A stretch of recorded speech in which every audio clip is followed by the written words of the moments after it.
na tinulang isda. Kulo na guys, ilalagay ko na yung aking sangkap. Ayan. Kamatis, sibuyas, bawang. Kamatis, sibuyas, luya. Ayan, andyan na siya guys. Nilagay ko na guys. So guys, lagay ko na yung isda. Isdang maliliit lang to. Ayan. Tamban na isda guys, sabawan. Tamban na isda. Isdang tamban. Ating sasabawan. Ayan. Ilagay ko na guys ang gulay. Talbos kamote ang ilalagay kong gulay. Sa tinula, tinulang isda guys. Tinulang isda.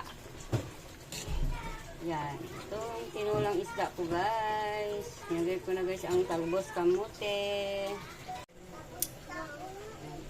Nagluto ako guys ng tinulang isda. Yung tamban guys.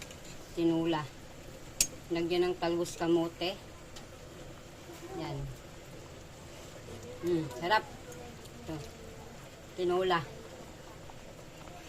Tinulang isdang tamban. Sabaw pa lang ulam na guys. Yan, sarap guys.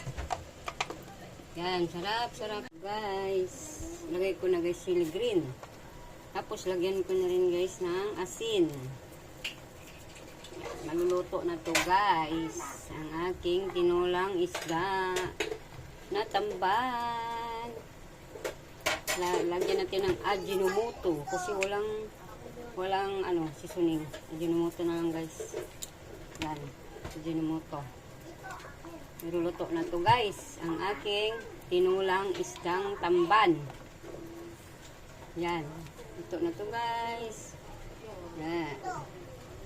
Na nagustuhan niyo to ang aking tinulang isdang tamban. Walang pambili ng malaki kaya maliit na lang yung isda guys. Yan. Tinulang isdang tamban. Yan. Hanggang dito na lang guys. Thank you for watching.